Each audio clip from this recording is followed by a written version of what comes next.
to start us today? Sure, I'm ready. Okay. Okay, great. Okay. Thanks so much.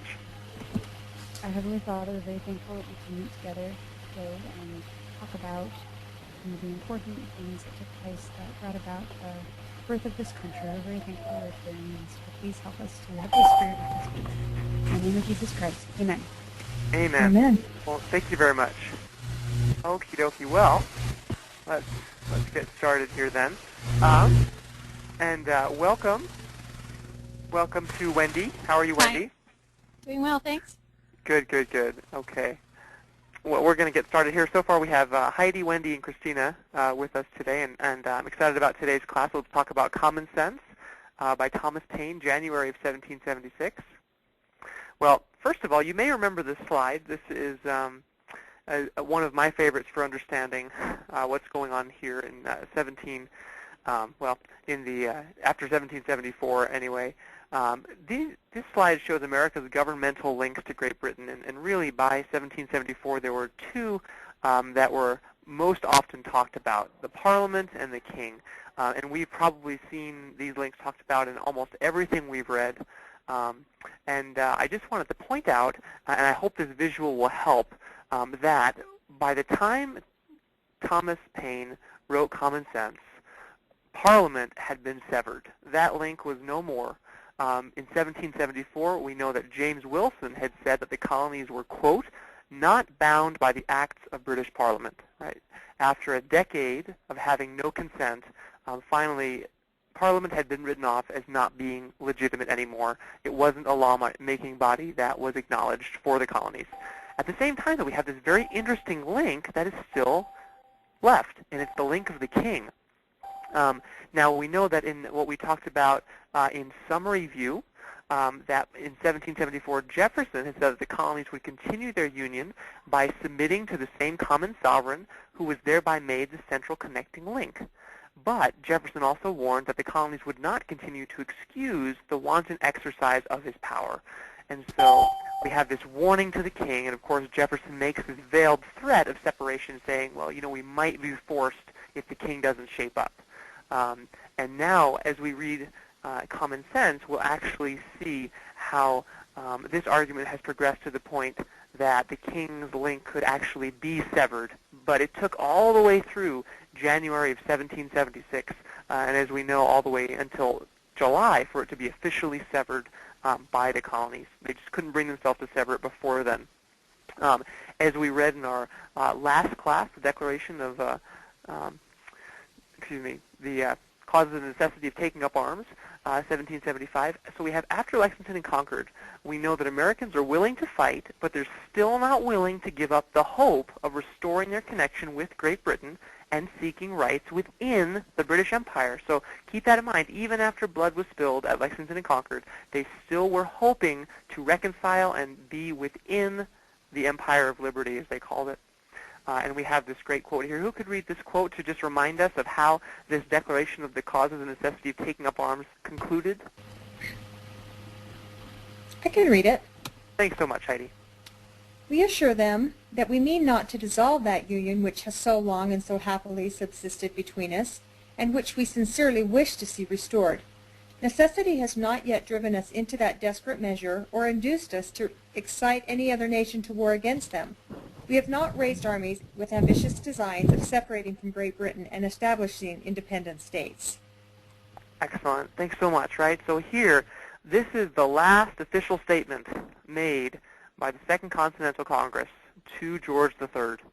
And so keep that in mind as we discuss Paine today, right? Because as it says here, necessity has not yet driven us to that desperate measure. And we'll see what finally perhaps drives them there as we read today. So here's a picture of the last link. This is George III in his coronation robes. As you can see, they're very ornate. It's interesting. George III was a Hanoverian king. He was from the House of Hanover. Hanover is actually in Germany. both George I and George II were actually born in Hanover in Germany, and they spoke German as a first language. George III was the first of the Hanoverian kings to speak English as a first language and to actually be born in England. It's interesting, the last Hanoverian monarch would be Victoria, the famous Victoria from the Victorian era. But so here we have George III. He's a controversial figure both in English history as well as American history. Of course, we know him most closely associated with the American Revolution, but he also was very important to Britain because of the very strong front that he would put up against the French following the American Revolution. And he always kept Britain at war with France and was very concerned about building up the armies and navies of Britain to make sure that they would be able to compete with the French armies and navies. And so here we have a picture of the man who severed the last link, Thomas Paine, another very interesting character in history. Paine, as you may or may not know, is kind of a sad story, and hopefully this won't take anything away from what he wrote in Common Sense. But I think it is important to note that he had an interesting career. He came over in many ways as an opportunist. He was always a radical, always a pamphleteer. He was quick-witted and loved to write polemical articles, always trying to stir up something, always behind a cause. When the causes moved elsewhere, he moved with the causes. So when he saw the cause of the Americans really starting to just broil, he moved 1774 to America. And it's interesting because as he surveyed the situation, he put himself right in the midst of things, and as we know, will write Common Sense, and we'll talk about that today, as he wrote in 1776. It's interesting to note, though, that after American independence was decided, he jumped ship yet again, looking for another opportunity to fight for revolution, and so he moved to France.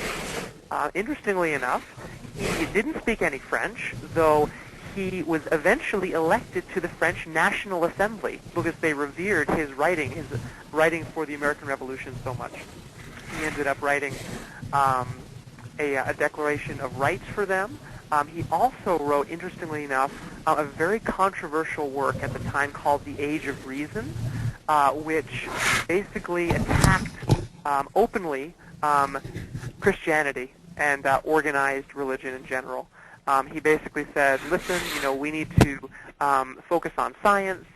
If God lived, then he was sort of more of a watchmaker who spun up the universe and then let it go wheeling off and then went to go take a long nap. And this made him incredibly unpopular. In fact, many of the friends he won in the American Revolution ended up deserting him because they just could not reconcile themselves with his sort of newfound, what many would call either an atheism or a deism. And it's very interesting because he ended up coming back to America basically to die. And as the story goes, there were only about 6 people who attended his funeral because of a protest against his book, The Age of Reason, and because of his harsh stance against Christianity and religion and faith in general. And so he really had a very sad end to his life and ended up turning against many of the ideals that you read about, that he wrote about, ideals of God being behind the movements of history and behind the evolution of nations, and it is a sad story. So I think it's a cautionary tale to us that even if we do some great spiritual things in our lives, there can also be times where if we choose to turn away from that or forget it or not pursue it openly, meaning if we don't have our prayers and our scripture study, if we don't keep our testimonies burning brightly, they can certainly leave us, and we can become past feeling, as we learn about from the Book of Mormon. And so Paine is, like I said, a sad story in that way. Before all that happened, though, we have this very influential pamphlet that is full of Paine talking about God in history, God's hand behind events, which is certainly what we believe, and we're grateful for Common Sense, because in its time it was this wonderful declaration of so many things that we do believe in. Well, let's look at Common Sense then. It's composed of 4 different sections. As you probably noted, I just had a very short excerpt for you because I just really wanted to try to get into the meat of it today, and it comes from his thoughts on the present state of America, which is the third section here. But it's also interesting because he also talks about government and the English Constitution. He talks specifically about monarchy and hereditary succession.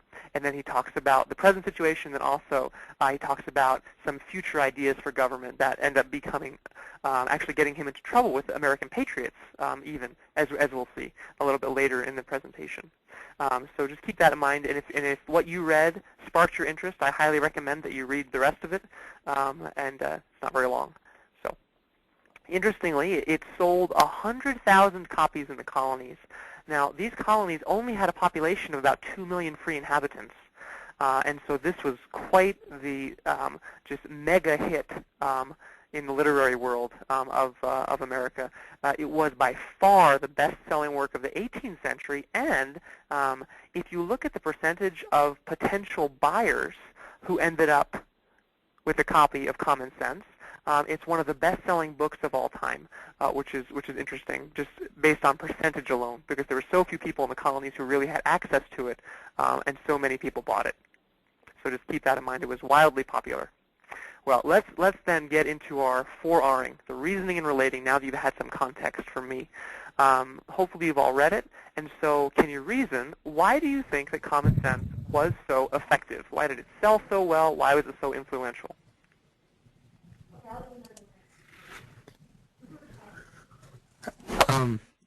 Maybe part of the reason it was so effective is because it was it seems like it was written for not just the politicians, but the citizens of the American colonies as well, because a lot of the stuff written during that time were by a lot of philosophers and stuff, and they were writing things in a really political sense, and it was meant for philosophers were writing for other philosophers, but it seemed like this guy was kind of writing to the people, and he related it straight to the people and how they had rights and what they could do during this separation from England, Maybe that's Yeah, my thought. excellent, right? Excellent. So I love how you talked about what he wrote about, right? His subject was able to be understood by the people. Right. Also, what about how he wrote? Who would like to comment about how he wrote?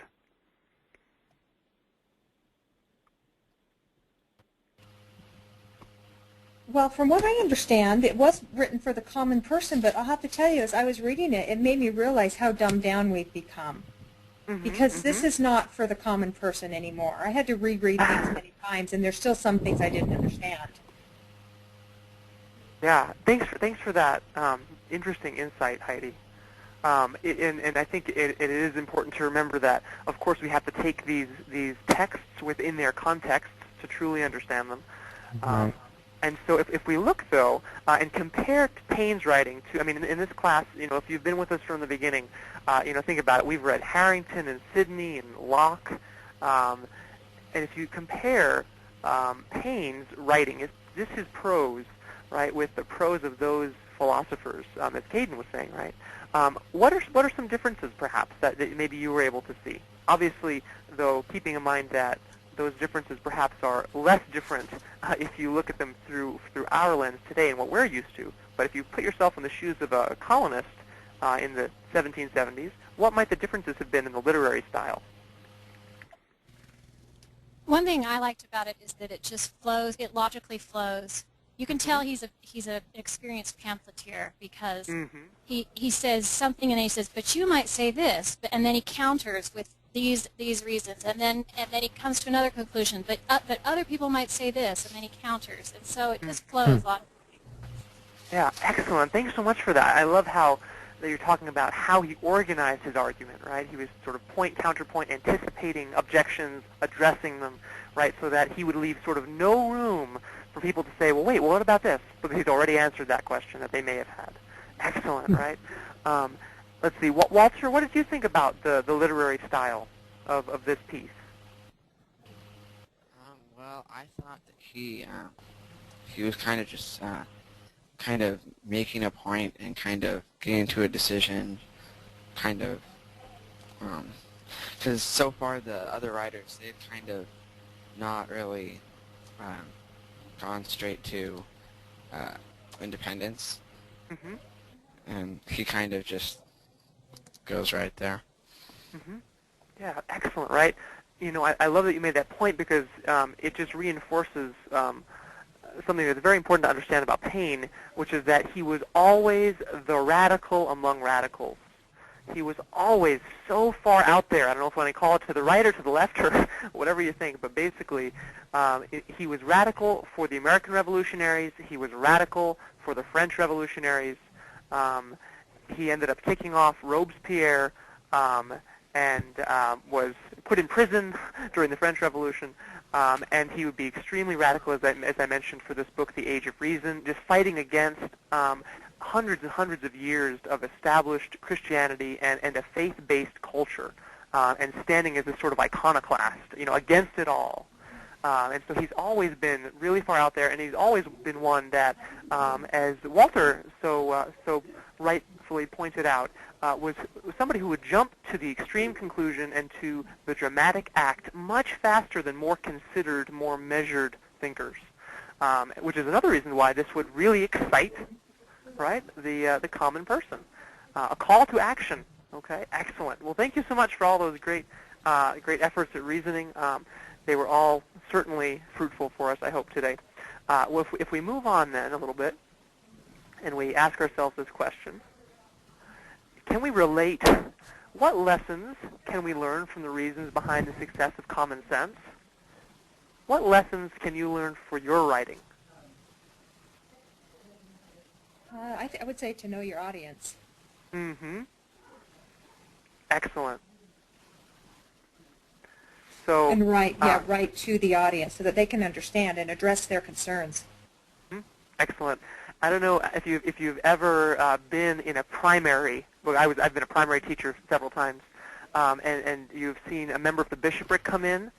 It's always very interesting to see how the bishopric member addresses those little, 5 and 6 and 7 and 8-year-olds. Some of them speak to them as if they were talking at general conference, and you can just see the eyes sort of roll back in the heads of these little 5 and 6-year-olds. And then others really come down to their level, and it's so much more effective, right, when you just start sharing these simple examples that they can relate to. Thanks so much for that, Heidi. What else? What other lessons? Well, if you're striving for popularity, then I don't know if that's something you should always strive for, but if you are, then being radical, not being mild in your words is the way to go. Mm-hmm. Yeah, excellent point, right?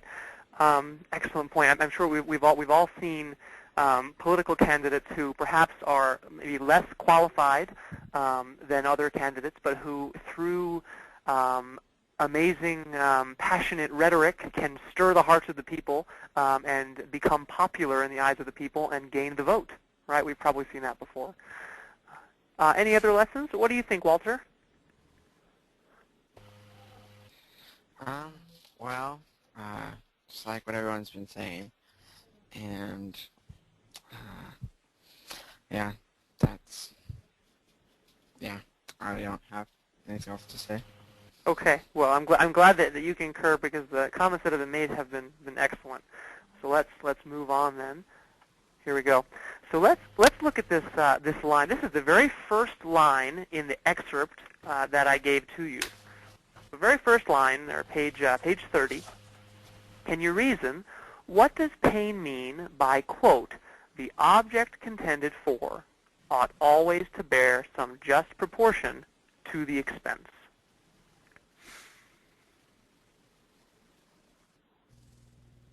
Well, I assume that he means that there's been bloodshed. I can't remember how many, 200 have died so far, and 94 or so. Oh, okay, 200 for the British. I'm confusing the two. Yeah, so 273 for the British, 94 for the total casualties. So he's saying that is a huge expense, and it's not that just trying to gain reconciliation with the king is not worth that bloodshed. Now that it's costing so much, now that the expense is so high, we ought to go for the gold. We ought to go for independence. Mm-hmm. Excellent, right? Excellent. And I love how how Wendy, you tied in what he would say a little bit later down in that paragraph. Nicely done. Well, then here's the question then. Oh, go ahead. Yeah, I want to bring this home a little bit and kind of just relate this to myself. Mm-hmm. The object contended for ought always to bear some just proportion to the expense. So I think about missionary work. I'm getting ready to go on a mission. Mm-hmm. And, oh, look at this. There you go. And so when I bring this to me, I think, okay, what I'm contending for or what I'm pushing for is spreading the gospel. And that's, for a lot of people that I've known, it's been a sacrifice, to leave for 2 years on a mission. And so that's how I relate it to myself. And the answer is yes, it is worth it. It's I can't remember the words he used, but there's equal, yes, there's just proportion there. Thank you. And so I think we can relate this to a lot of things. I mean, are we, like in our families and stuff, is because, I mean, to keep a family together is a lot of hard work. But in a lot of conference talks, it's been talking about the importance and in the proclamation of the family. So what are you willing to do? What is just proportion for creating and maintaining a strong family? And so I just think it's really cool because this quote can relate to every aspect of life. Mm-hmm. Definitely. Right. I love thinking about how the things that are worth the most in life, of course, right, will take the most effort to get. Right. And think about it. If something is really worthwhile, then you better expect you'll need to work for it. Yeah. Does anybody have an experience? But just because this quote really resonated with me, and perhaps I'll share an experience. But I would like to hear. Would anyone feel comfortable sharing an experience about this proportion of going through something in order to gain something? Yeah. I actually have an experience. Sure. So I go to American Heritage, and some of you know that. And it's actually a really long story. I'll just make it short. Mm-hmm. But because of my irresponsibility in the first place, I now have to pay to come here. Mm-hmm. And so I made it a goal to make enough money to come to this school. And I moved pianos for a while, and I got jobs landscaping. And even this last summer, I was in Montana, Bellingham. And it's been a really good experience. It was a sacrifice, but it's interesting how it didn't seem like so much as a sacrifice because I was being blessed with all these opportunities, which further showed how God blesses us in our pursuits to do His will, because I know this is where He wanted me to be. And so I guess in a way I kind of sacrificed my summer, but I wouldn't call it a sacrifice. I'm glad I did it. But I guess that's what it was. So during the summertime I worked, and I was able to come to this school. And so it shows how it's like what you said, when you work, the things in life really worth having take work to get. And that's what my dad told me too. He says the things in life that are really worth having, it takes a lot of hard work to get them. Mm-hmm.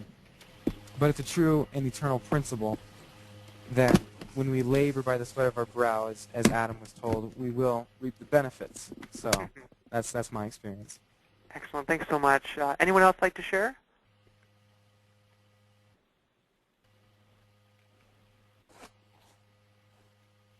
Okay, well, I'll just also add that, I think it's interesting. I've often thought a lot about the quote about the man from the handcart company who crossed the plains in the handcart, and then he was in the Sunday school meeting where he heard somebody talking badly about the decision to go, that they shouldn't have gone too late, and just it was poor management and that sort of thing.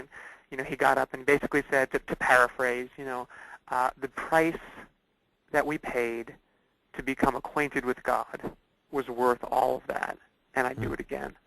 And I think just keep that in mind as we think about how that relates back then to the American Revolution. Think about what Paine was hoping America would gain. Think about what America did gain, and then think about what it had to go through in order to achieve what it did gain. Right? I mean, 8 years of bloody war. In fact, at the end of this presentation, I have some statistics for you about just how bloody it was, just the type of toll it took on American lives. And I think it's very moving to think about a nation that would bring forth the gospel and how priceless that would be in the plan of salvation. And so, of course, it was not a cheap thing to earn that great distinction. Well, if we move on then, and it always takes a little bit for this to advance. So 1 second. There we go. Okay. So if we go back here to page 30, what event, can you reason, does Paine cite as the catalyst for his change of opinion regarding reconciliation? What was the massacre at Lexington? Excellent, right?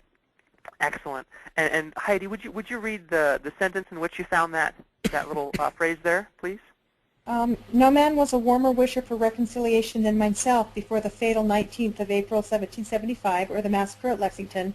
But the moment the event of that day was made known, I rejected the hardened, sullen-tempered Pharaoh of England forever, and disdained the wretch that with the pretended title of father of his people can unfeelingly hear of their slaughter and composedly sleep with their blood upon his head. Excellent. Oh, it's soul. Sorry. That's fine. Sorry, it was sort of a Freudian slip there. No, that's fine. Thank you so much for that. Excellent, right? So keep in mind, Lexington and Concord, as we relate then, how does the Battle of Lexington and Concord relate to the concept of a just war that we spoke about last class?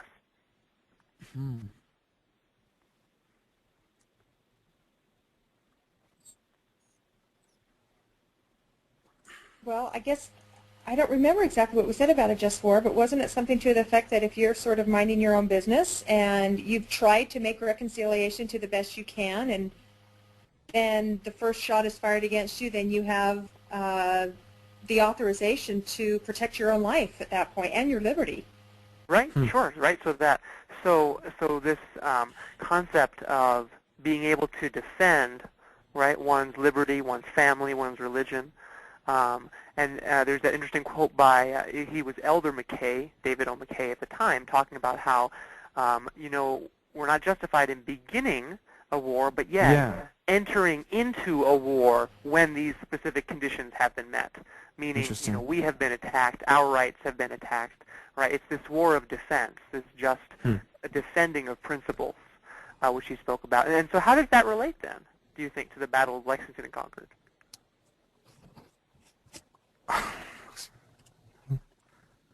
Well, they didn't take the first strike. That's right. And in fact, and if you also think, too, and if you can pull back from just the superficial firing of that day, right, what was that expedition sent by the king and then through Gage, what was that expedition on April the 18th and then into the 19th supposed to do? Why did they send the troops out from Boston Harbor all the way to Lexington and then eventually Concord as the destination? They were trying to get ammunition and guns that the Americans had stored in Concord. That's right. And so if we think about natural rights, right, what are sort of the big three natural rights that we've talked about with Locke? Life, liberty, property. Excellent. Life, liberty, property. So we have this expedition sent by Gage, and they're going to take the property of the colonists.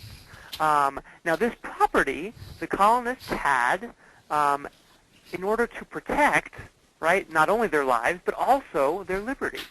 And so we see these three natural rights coming to play, and this expedition was sent out to infringe upon, either directly or indirectly, all of them.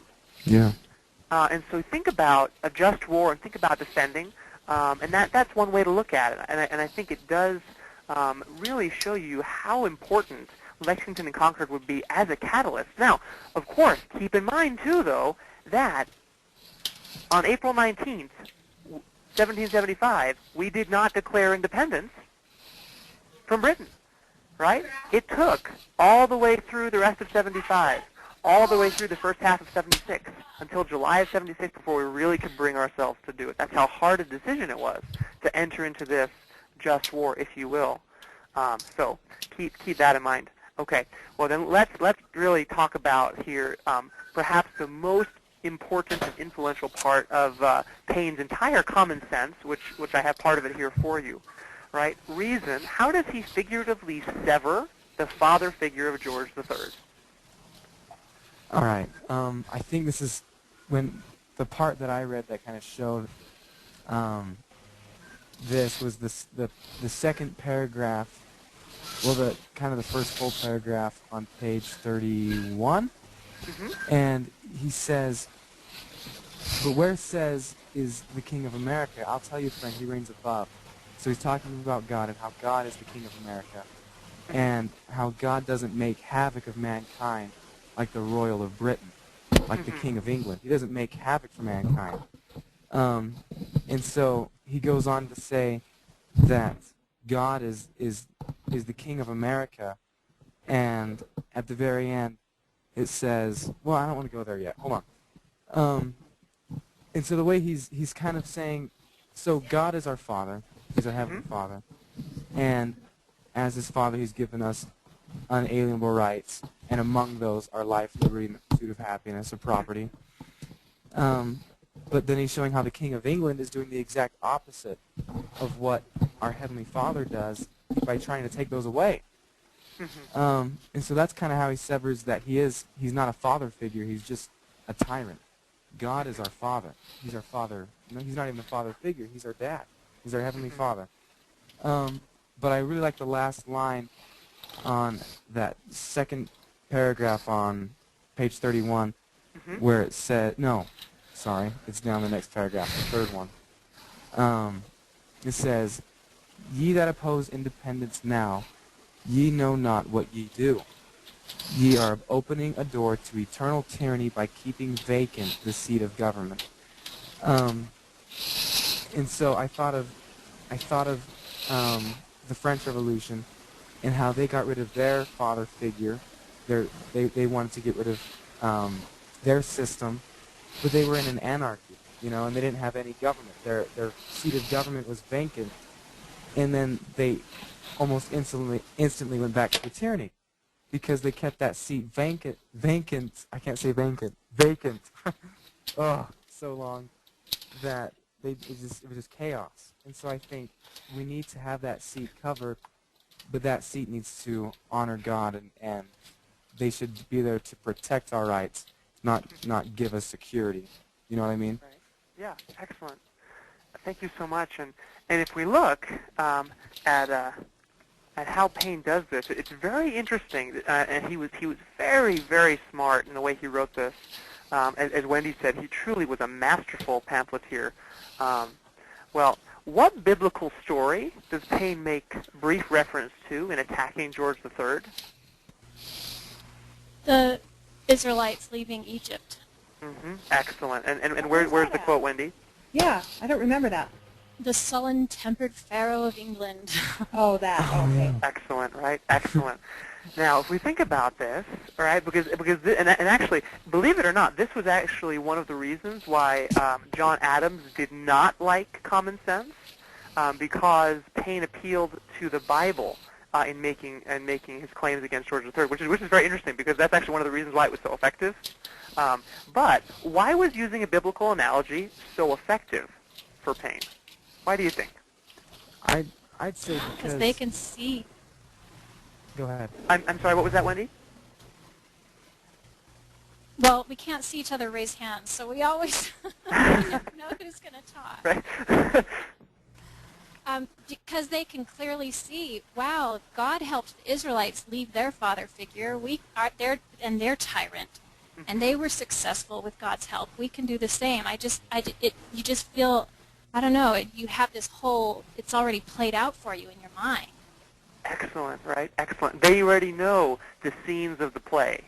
Right. And so now that he's situated them in whatever act and whatever scene, right, they can have faith that, wait, we've seen this happen before, okay, we can trust in it, which is really neat. Now, also, think of the Bible, too. Why would also this be effective?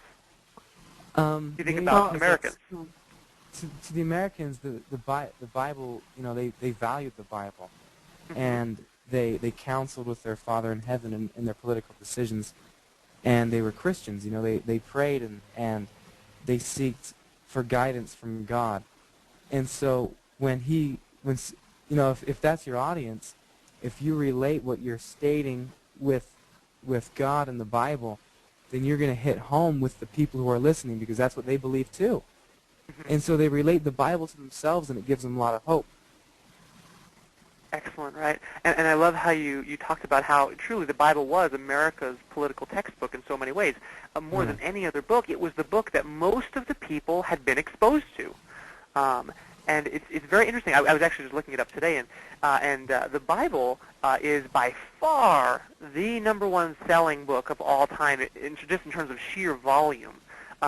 People estimate between 2 billion and 6.5 billion copies have been sold.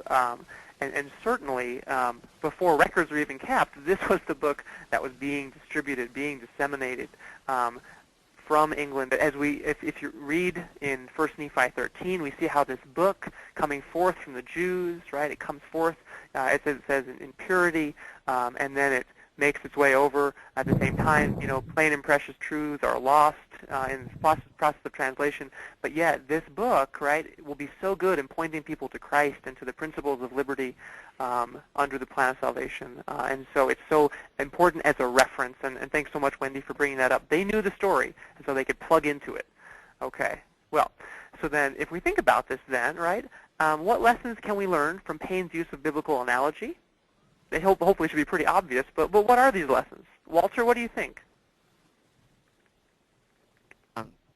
I think that the Bible can be applied in people's lives.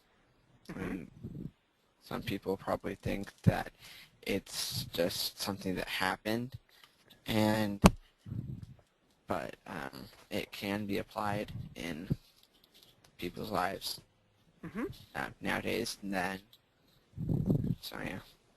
Yeah, excellent. And this also goes back to a great comment that Heidi made at the very beginning. Do you remember that comment, Heidi, that relates to this? No, I don't. In terms of communication and what we need to know when we're communicating? No, I don't know what you're referring to. Oh, it's okay. We need to know our audience. Oh. Yeah. Paine knew his audience, and he was able to think of the best arguments that would be meaningful to them, right? And I think if we think about our various opportunities to communicate, either through the written or the spoken word in life, we realize that we talk to our children differently than we talk to a friend, or as a teacher, I will teach a different lesson to a group of high school students than I would to a group of graduate students. I would teach a different lesson about the American Revolution to a 6-year-old than I would to a 40-year-old, et cetera, et cetera, because of what they know, their frames of reference, and I would want to tap into those, which is one of the reasons why this pamphlet sold so well and was so influential. Well, here's something, and Caden was almost there. He almost made it to this. I'm glad he didn't, actually, so we could talk about it now. But Mr. can Gentile? you reason? Oh, yes. Before you go on, Wendy typed in a question that I also have the same question. Oh, okay. I'm sorry. And that's, why didn't John Adams approve of the analogy of using the Pharaoh in the Bible or whatever? Yeah. Great question. Basically, Adams felt that common sense should have been, or that Paine should have used more strictly constitutional arguments against Great Britain. That he should have, for example, Adams supported more the attack on the English Constitution that Paine gave in the first part of the pamphlet, more than his reasons for severing the tie with this father figure of George III. Because it was very interesting because basically, in many ways, if we think about the Patriot Press, they had been talking the talk of governmental or political philosophers. They had been saying, for these reasons, you're not honoring consent, whether it's original or periodic. They would speak to specific points of the English Bill of Rights, of specific sections of English common law. And in this dialogue, they were, in a very sophisticated way, making the case, the constitutional, the legal case against Great Britain. But Paine came and started appealing to people's popular either prejudices or their sort of popular knowledge and to their faith. And Adams thought that was almost like a dupe, that he sort of had been a charlatan of sorts. Even though he felt that independence was also necessary, he felt that he should have explained it in constitutional terms rather than terms that were merely popular. Does that make sense? It does, but I find it really interesting because part of the thing I liked about what he had to say is that I didn't feel like he hid his feelings for his belief in a higher power helping them. And as I was reading this, I felt like, wow, I wish we said that more today. And yet John Adams is saying, no, don't really bring religion into it. Yeah, well, and it's interesting because in some ways, right, Adams is sort of taking the approach of the detached academic. If we can just prove to them in a very scholarly way why we should separate for legal and constitutional reasons, then they'll get it. Well, that doesn't always work for the common man or the common woman. In fact, I think your reaction, Heidi, is probably much more akin to the reaction of the colonists who were so influenced by this pamphlet. They said, yeah, we do believe in God. We do believe that he rules in the affairs of men. We do believe that he's behind this cause of liberty, which is just the eternal cause of agency. We do see this as something that has biblical proportions, that has bearing not only on government, but also on conscience, also on our ability to practice our faith. And so we are glad that he brought in the religion, and it's incredibly persuasive to us because it has taken on a spiritual dimension. And so that's why it was so popular. And that's why we don't remember John Adams for writing something as popular, because he wrote to a different audience. Okay, well, thank you. No, great questions there. I'm sorry I didn't see them. It's kind of interesting. I have this control bar, and it gets in the way so that I can't read the slides if I have it open, and so I try to switch back and forth between having it open and closed. Anyway, so I'm sorry that I missed that chat. Okay, well, what juxtaposition does Paine make between law and king in America versus law and king in an absolute government? And I love this. Is so well stated. Very quotable. This is on page 31, the second paragraph. That in America the law is king, and in a tyranny the king is the law. It's the idea of the rule of men versus rule of law. Excellent, right? I love that. Law is king versus king is law. And once again, one of the reasons why he was so popular and so influential, because he could pick out a phrase like that would be memorable, yet also so packed with meaning on so many different levels. And I love how he talks about how in free countries the law ought to be king, right? And of course, the law, though, because before all of that, as Caden pointed out, he talked about how the real king of America is God. And so righteous laws flow from God. Righteous laws should be God's laws, the laws that he would make if he were here. And so, it's interesting to note that the true source of law must be acknowledged as God. Now, of course, you can make wicked laws, and then, well, of course, God's not the source of those. But in a righteous nation, God should be the source of the laws. Okay. Well, then let's keep going here, because I always feel like we get the time narrows quickly here. Please advance. There we go. Okay. I keep clicking on this thing, and the screen just sort of pauses anyway. Well, if we think about this, how do you feel about Paine's thoughts about laws and kings? What do you think? Kind of what was already said. I feel that law, if law is supposed to be king, then that law should be the law from a perfect king, and that's Jesus Christ or God. And in the Declaration it mentions that we're to be governed by the laws of nature, and nature is God.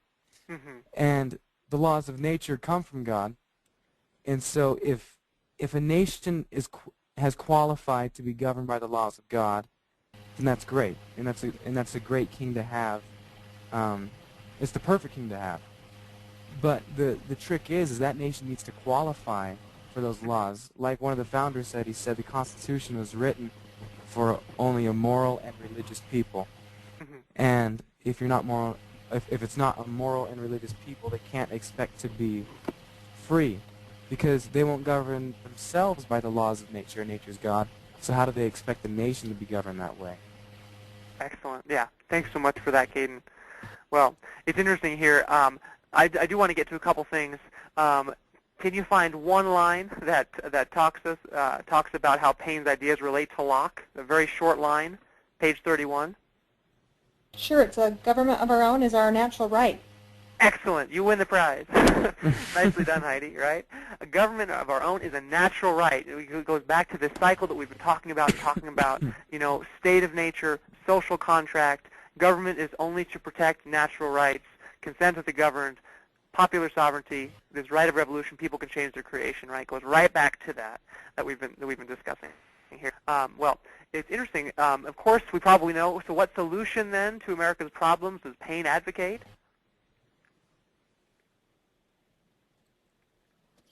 Separation. Independence. Excellent. Walter and Wendy, thanks so much, right? And not only just independence in a little while, but immediate separation, immediate independence. He says, do it now. Think of Elder Scott. It seems like every conference. He talks about repentance. Do it now, right? Do it now. That's exactly what Paine is saying here. Excellent. Well, go ahead. So I was thinking about this, and I remember sharing a quote with all of you last meeting, and I think it was from Thomas Paine. It's a quote from the 5,000-Year Leap, and it says something to the effect that America is ripe for independence because America is industrious, frugal, and honest. And then he went on to say, because America is this way, they need to become independent as soon as possible. Otherwise, the culture of England might creep in, and then they'll become lazy and wanting entertainment all the time, and then they won't be ripe anymore. So when the fruit is ripe, you need to pick it as soon as you can before it drops to the ground and becomes rock. You know. Excellent. Thanks for that. Thanks for that, Caden. Well, there's some reasons given here, and it's interesting. Heidi asked a question about one of these reasons, but Paine gives some reasons, right? In your own words, how would you describe the reasons that he gives for this proposed solution, this independence now? What does he say? Page 31, bottom of 31, and then goes over to 32. A lot of it is about seeking foreign help. Mm-hmm. That even though other countries might want to help us fight against Britain, they're not going to while we're still allied with her. Mm-hmm. Excellent, right? And he sort of goes through this progression, right? At first he says, well, listen, if we're still the subjects of Great Britain, of course they're not going to help us break away. Also, they're not going to give us assistance, right, if we're only going to use that assistance just to come back to one of their enemies, right? And then also, of course, if they were to help us, right, while we haven't yet, if we profess ourselves subjects, he says that we must be, in the eyes of the other nations, rebels, right? And so why would they help these rebels? Which is interesting. And so Heidi had the question about that one there. What would we say here for he says, thirdly, at the very bottom of 31, while we profess ourselves the subjects of Britain, we must, in the eye of foreign nations, be considered as rebels. Rebels to whom?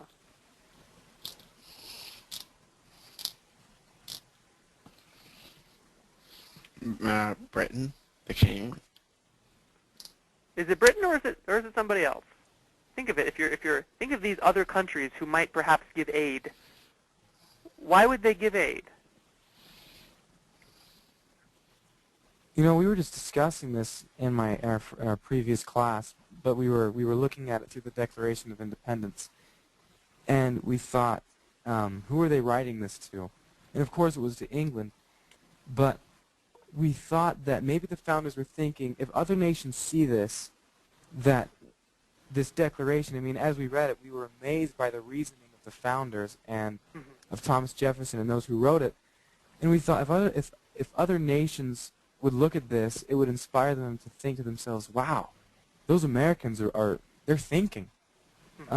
We should keep our eye on them. And Mr. Heyman, who is the teacher, related it to a freshman football player, and I guess there was a game against Notre Dame, and he hasn't made a name for himself yet, but he caught an interception and made a touchdown during his freshman year, and everyone goes, wow, that guy can play, and it inspired them to keep an eye on him. And so maybe this Declaration of Independence would inspire other nations to keep an eye on America and think, we might want to help them in their cause. But then it goes back to what Thomas Paine said. Why would they want to help us if we haven't separated, or if we're still part of that nation? Because then they might think, well, what if they turn on us? Because then if they win or if they lose, then Britain and America would be just one big force, and maybe they're not really serious about it. Yeah, thanks, Caden, for that example. If we look here at this thirdly, this reason here, it's interesting. Think about it. If you are an enemy of Britain, and you were to help someone who is supposedly for Britain, the person who is for Britain or still connected with Britain is a rebel to you. And so, of course, you wouldn't give them aid. So basically, it goes back to this reason of you need to detach from Britain before you cannot be viewed as an enemy by foreign nations. Until you're not viewed as an enemy by foreign nations, they won't help you. Does that make sense? That's just what he's saying there with that idea as rebel. Okay. Well, a couple things here. Let's sort of move. Let's see. There we go. Okay. Well, let's move past this a little bit here. Well, Paine, of course, he talks about procrastinating independence, and at the very end of 32, just because there are a couple slides I do want to get to before the end here, he says, until an independence is declared, the continent will feel itself like a man who continues putting off some unpleasant business from day to day, yet knows it must be done, hates to set about it, wishes it over, and is continually haunted with the thoughts of its necessity. And so keep that in mind. Of course, we can relate this to procrastination in our own lives, but for these purposes, we're not going to do that today. But I do want to point out a couple things here. There's some quotes about why this pamphlet was so influential. Let's see. Let's go. So here, it's interesting to note that we have Paine. He says, where is the King of America? I'll tell you, friend, he reigns above and does not wreak havoc here of mankind like the royal brood of Britain. And it's interesting because, okay, this directly relates to 2 Nephi 10:14, talking about how, right, that this land shall be a land of liberty unto the Gentiles, and there shall be no kings upon the land who shall rise up unto the Gentiles. And I will fortify this land against all of the nations. He that fighteth against Zion shall perish. And then I love it, at the very end it says, for I, the Lord, the King of heaven, will be their king, and I will be a light unto them forever, which is exactly what Paine's saying here. There are many critiques of common sense. I'll just skip through this here. There is a loyalist critique of common sense who are saying, well, listen, we shouldn't call for independence because we believe that the leaders of the revolution were these sort of corrupt demagogues who are appealing to the passions of the people to try to fill this power vacuum. There's self-interest and fear of the social, economic, and political upheaval and uncertainty caused by a war of separation. There was a genuine belief in the heritage and potential of the Empire of Liberty and its constitutional monarchy, Bill of Rights, and common law, a belief that America had neither the army nor the supplies nor the strong national government to muster either, needed to defeat the world's strongest army and its greatest empire. So that's sort of the loyalist critique. On the other side, we have the patriot critique. And once again, it doesn't focus on his proposal for independence, but on his desire for a unicameral legislature to lead the nation. He proposed a plan of government that you didn't read about, but that's what Adams specifically attacked. And it's interesting because Adams talks about how this unicameral legislature wouldn't have the benefits of the separation of powers or checks and balances, and also because he thought that popular assemblies tended to be, quote, productive of hasty results and absurd judgments, and he said that government ought to be more complex than just having one Congress with one House to rule everything and have all those powers be within one body. Well, nevertheless, I think it is important to note that this document was incredibly influential. It wrote conspiracy into every act of not only the past decade, but what was going on now. It appealed to the reasons that were most influential in the colonists' lives. And so within a few months, we have 100,000 copies sold, and Common Sense, more than any other single tract, right, starts this debate between independence and reconciliation that starts dominating the newspapers. So think about your overall critique of common sense.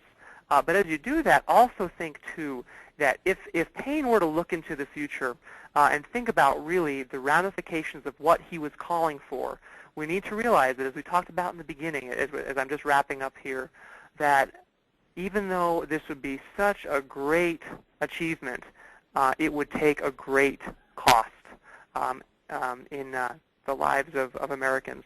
There were 25,325 American deaths, 10,000 in camp, 8,300 in prison, 7,000 in battle. And so most died of contagious disease or malnutrition. 0.9% of the total American population was killed, compare that to 1.6% in the Civil War or 0.28% in World War II. But perhaps the most telling number, because keep in mind, this was a very small country at this time, okay? 12% of those who bore arms died. And if we think of the Civil War, which is by far the bloodiest war in American history, much more so than World War II or anything else we've done. But look, 12% compared to 13% in the Civil War. So the American Revolution was indeed very bloody. Well, keep in mind as well that Paine was very influential for those who could read. Some couldn't, like this Captain Preston, and he fought for the principle of freedom, which is really the principle that's behind everything Paine was talking about, and the principle that's behind the revolution in general. There's this great quote, "Young man, what we meant in going for those redcoats was this: we always had been free, and we meant to be free always. They didn't mean we should." That was how he summed it up after saying that, oh, I hadn't read Common Sense, and I hadn't read the Glorious Revolution philosophers and all that. So just keep in mind that behind these great pamphlets are even greater ideas, because they're eternal ideas and eternal principles that inspire the human heart whenever that heart feels them. Anyway, thanks for a great class, and I do encourage you, because we had to go through a couple of those slides quickly at the end there just to wrap things up. But I encourage you to go back and read through them and think about them, and you can do the 4Ring on your own and read the quotes and hopefully make it a continuing learning experience for you. Anyway, thanks so much. I look forward to seeing you on Monday. We'll talk about the Articles of Confederation, and thanks for a great class. Thank you. Thanks. You're welcome. Thank you. Okay. Bye. Bye.